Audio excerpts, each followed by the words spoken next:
focusing on the concept of economic growth in macroeconomics. We'll define economic growth, we'll talk about the sources of economic growth, and distinguish between recovery in the ADAS model and economic growth in the ADAS model, as well as the distinction between short-run economic growth and long-run economic growth. Let's start with the definition of economic growth. This is a term that certainly you have heard of, but you may not know technically how to define it. Economic growth can be defined as an increase in the actual and the potential output of a nation over time.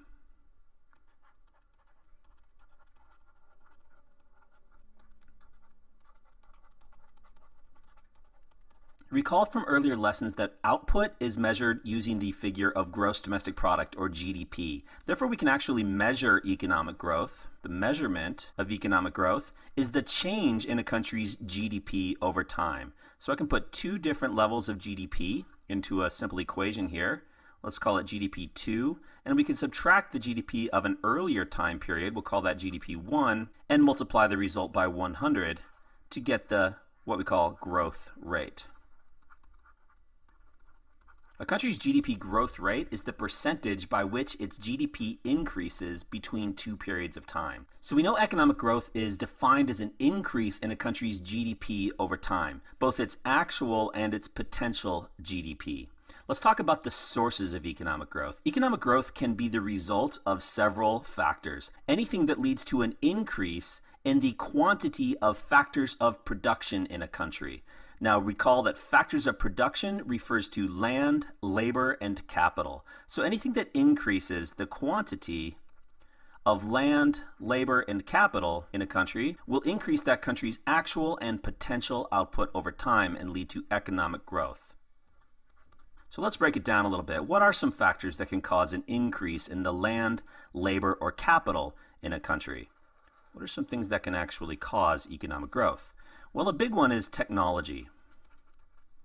New technologies make land more productive. For example, agricultural technologies like farming equipment and pesticides and industrial fertilizers. These increase the quantity and the quality of fertile land in a country, making land resources more productive and increasing a country's potential and actual output. Labor is another factor of production that can be increased through population growth, or immigration. Of course, immigration is a factor that leads to population growth. Immigrants increase the actual and potential output of a country. They actually increase the size of the labor force, therefore increasing the country's potential level of output. And capital is the technology used in the production of goods and services. Capital makes workers more productive, therefore increasing the potential output of workers. What can lead to an increase in capital? This is what we call investment. We've already learned what investment is. It is spending on new equipment or technology or machinery or manufacturing tools by firms. So these are just some of the factors that can lead to economic growth in a country. New technologies, increased population through immigration or higher birth rates, investment in new technologies. All of these things, one thing these things all lead to is an increase in productivity, meaning the amount of output possible per unit of input.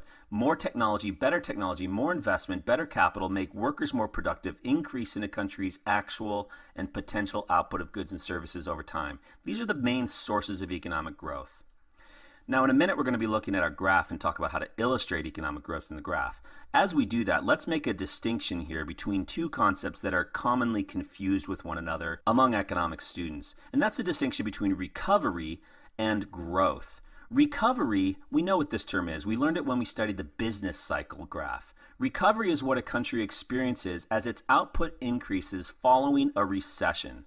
So recovery is when GDP increases following a recession. Let's do a quick illustration on our graph here. Assume that the United States experiences a demand-deficient recession. Aggregate demand falls, causing output to decrease. We'll call this AD1.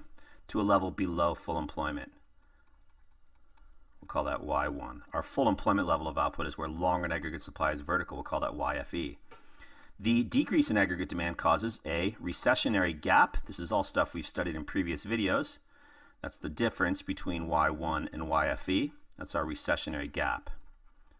Now, if the United States experiences an increase in aggregate demand following this recession, is it experiencing economic growth or is it experiencing a recovery?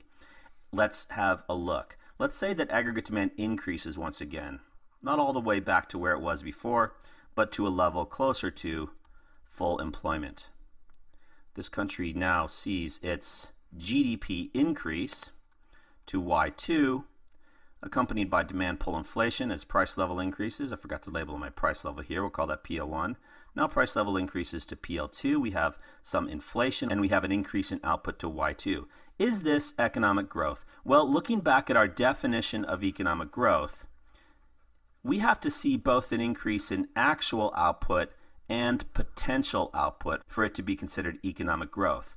A recovery from Y1 to Y2 does cause the former. It causes an increase in the United States' actual output, but it does not increase the nation's potential output. Potential output remains determined by the long-run aggregate supply in the country, which says that the potential output is YFE, the full employment level of output. The United States has not experienced economic growth if it experiences a recovery from a recession. So that's an important distinction when talking about economic growth. Economic growth requires that both actual and potential output increase. So the recovery phase of the business cycle looks a little bit like economic growth because GDP is increasing, actual output is increasing, but it's not economic growth because the country's potential output does not change when it recovers from a recession. So let's look at one more scenario here. I'm going to clean up my graph and we'll look at a different scenario that does show a type of economic growth. Now let's move on to illustrating what economic growth does look like in the ADAS graph. Let's start with a situation in which aggregate demand increases due to, say, a decrease in taxation, which increases households' disposable incomes and causes consumption to rise. Is an increase in aggregate demand alone an example of economic growth?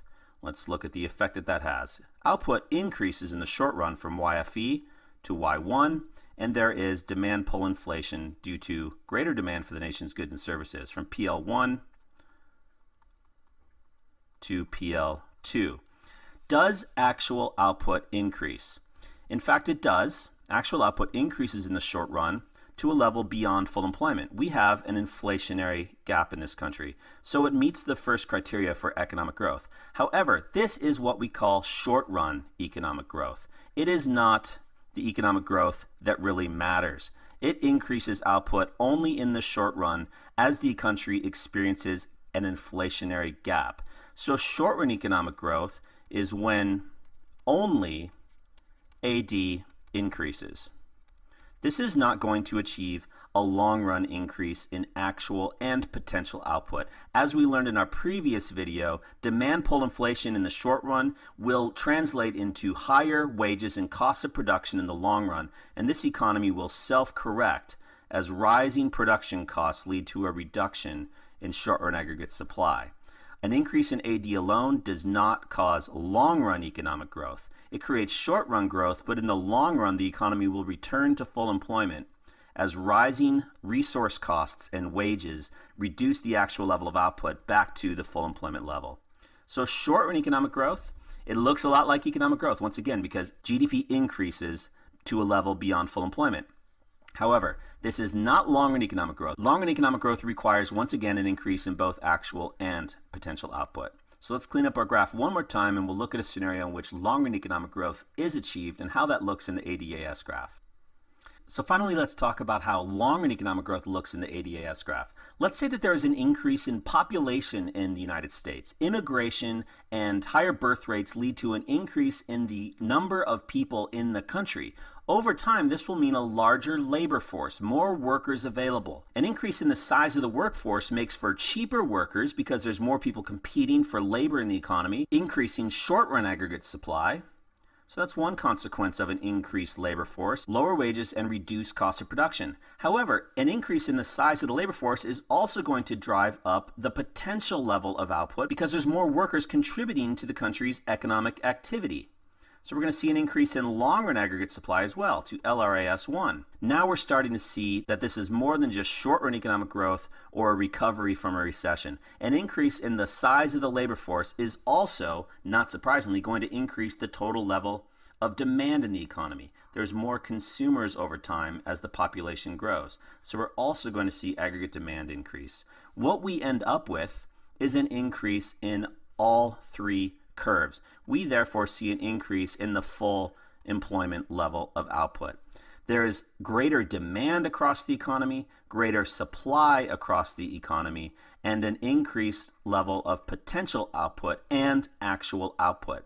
So how do we illustrate long-run economic growth in the ADAS model? Well, what have we shown here? We've shown an increase in all three curves. Potential output increases, therefore LRAS shifts out. Costs of production decrease in the short run because there's a greater supply of workers. There is also increased aggregate demand because there's going to be more consumers in the economy, or higher wages because of greater productivity in the case of increased capital or technology. So as a result, we end up with a situation in which all three curves have shifted out, the actual and potential level of output increase to a new full employment equilibrium.